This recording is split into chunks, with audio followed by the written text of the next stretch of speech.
வணக்கம். நான் doctor G K. Kumar, வலி நிவாரண மருத்துவர், த பெயின் கிளினிக், சென்னை. இன்னைக்கு நம்ம குதிங்கால் வலி அதை பற்றி தான் பேச போகிறோம். நடுத்தர வயதினருக்கு பரவலாக காணப்படக்கூடிய ஒரு தொந்தரவு. இந்த குதிங்கால் வலி எதனால் வருகிறது, யாருக்கு வருகிறது, ஆரம்ப கால அறிகுறிகள் என்ன, இதற்குரிய சிகிச்சை முறைகள் என்ன அப்படிங்கிறதான் சுருக்கமாக பார்க்க போகிறோம்.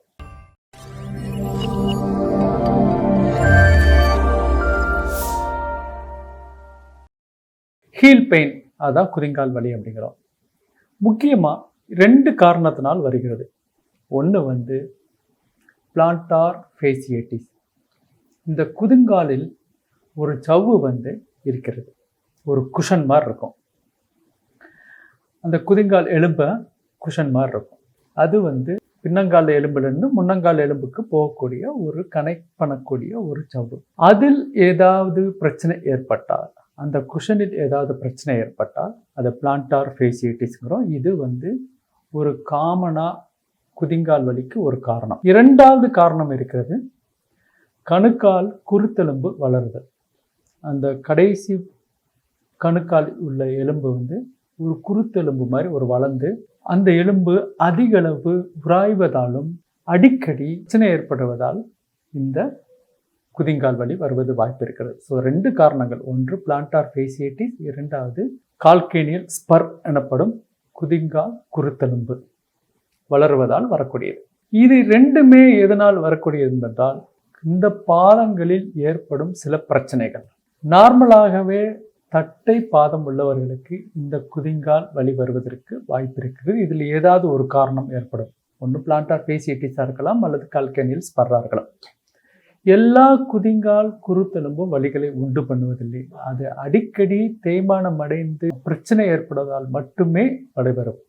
இந்த வலிகளுக்கு என்ன தீர்மானம், என்ன பண்ணுவது? இந்த வலிகள் ஆரம்ப கட்ட அறிகுறிகள் என்ன அப்படின்னா பார்த்தீங்கன்னா, சில பேருக்கு லேசாக வலி இருக்கும், காலையில் எந்திரிக்கும் போது வலி இருக்கும், ஒரு அரை மணி நேரம் கழித்து நடக்க ஆரம்பித்தாங்கன்னா அந்த வலி மறைந்து போய்விடும். இதுதான் முதல்ல வர்றது.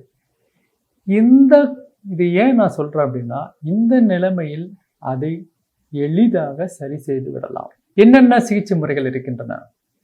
முதலில் ஒரு மருத்துவரை அணுக வேண்டும். அவரை அணுகி எதனால் வருகிறது, இந்த பிளான்டார் ஃபேசியேட்டிஸ்னால வருதா அல்லது கணுக்கால் குருத்தெலும்பு வளருவதால் வருகிறதாங்கிறது தெரிந்து கொள்ள வேண்டும். அல்லது பாதம் தட்டையாக இருப்பதால் வருகிறதா தெரிந்து கொண்டால் இதை சரி செய்து கொள்ளலாம். மருந்துகள், மாத்திரைகள் இருக்கிறது. அந்த வலிகளை குறைத்து அங்கே ஏற்பட்டுள்ள இன்ஃப்ளமேஷனை குறைப்பதற்கான மாத்திரைகள். 2வது ஐஸ் போன்றவை வைத்துக்கொள்ளலாம், அதாவது ரெஸ்ட் கொடுக்கலாம். 3வது இதற்குரிய பயிற்சி முறைகள் இருக்கின்றன. இந்த பிளான்டார் ஃபேசியேட்டிஸ்க்கு உரிய பயிற்சி முறைகள் இருக்கும்போது அந்த வலிகள் திருப்பி வருவதற்கான வாய்ப்பு கம்மி. ஸோ மாத்திரைகள், ரெஸ்ட், அதற்குரிய பயிற்சிகளை பண்ணும்போது எளிதாக இது சரியாகிவிடும். இதற்கு அடுத்த கட்டம், வலி ரொம்ப அதிகமாக இருக்குது, நடக்கவே முடியல அப்படிங்கிற போது சில இன்வெஸ்டிகேஷன் தேவைப்படுது. முக்கியமாக ஒரு அல்ட்ராசவுண்ட் பண்ணி பார்க்கும்போது அந்த பிளான்டார் ஃபேசியேட்டிஸ் எவ்வளோ தூரம் தடிமனாக இருக்குன்னு பொறுத்து, அந்த எந்த அளவுக்கு வீக்கம் அடைந்திருக்கிறது, எந்த அளவுக்கு பிரச்சனை உள்ளதுன்னு பொறுத்து தீர்மானப்படுத்தி வலியை தீர்க்கக்கூடிய சிகிச்சை முறைகள் மாறும். சில சமயம் இன்ஜெக்ஷன் மூலியமாக தேவைப்படும். 100ல் 10 பேருக்கு இந்த இன்ஜெக்ஷன் முறை தேவைப்படும். இந்த இன்ஜெக்ஷன் முறை யாருக்கு தேவைப்படும் என்றால், எளிதான சிகிச்சை முறையால் வலி தீராதவர்களுக்கு அல்லது இந்த குதிங்கால் வலி தீவிரமாக இருப்பவர்களுக்கு இந்த இன்ஜெக்ஷன் முறை தேவைப்படலாம். அல்ட்ராசவுண்ட் மூலியமாக துல்லியமாக அந்த இடத்தில் வலி வருகிறதோ அந்த இடத்தில் மருந்துகளை செலுத்துவதன் மூலம் வலிகளை குறைக்கலாம். முன்னாடி ஸ்டீராய்டு நிறைய பேருக்கு செலுத்தி கொண்டிருந்தோம். இப்பொழுது ஸ்டீராய்டு தேவையில்லை. உங்களுடைய உடம்பிலிருந்தே எடுத்து செல்லக்கூடிய பிளாஸ்மா சிகிச்சை முறை, பிஆர்பி எனக்கூடிய சிகிச்சை முறை பெருமளவு இந்த மாதிரி ஸ்டீராய்டு இல்லாமையிலே சரி செய்வதற்கு மிக அதிகமாக உபயோகப்படும். வலி திரும்பி வருவதற்கான வாய்ப்புகளை குறைக்கும். வலி திரும்பி வராமல் இருக்க முறையான பயிற்சிகளை செய்து கொள்ள வேண்டும். ஸோ கணுக்கால் வலி என்பது பரவலாக காணப்பட்டாலும் ஒழுங்கான காலணிகள் அணிவதால் இந்த வலிகளை குறைத்து விடலாம். இந்த காலணிகளை ஒழுங்கான போது என்ன சொன்னால், அந்த காலின் வளைவு தன்மையை சரி செய்யக்கூடிய காலணிகளாக இருக்க வேண்டும். தேய்ந்த காலணிகள், ஃப்ளாட்டாக இருக்கிற காலணிகள் போன்றவை வந்து வலிகளை அதிகப்படுத்தலாம். மிக கடினமாக இருக்கிற காலணிகளும் வலிகளை அதிகப்படுத்தும். யூஸ்வலாக வந்து இந்த மாதிரி வரவங்களுக்கு செப்பலில் வந்து இன்சோல், அந்த காலில் வந்து அந்த வளைவு பகுதியை மெயின்டைன் பண்ணுற மாதிரி இன்சோல் வச்சு கொடுக்கும்போது நாளடைவில் அந்த வலிகள் குறைந்துவிடும்.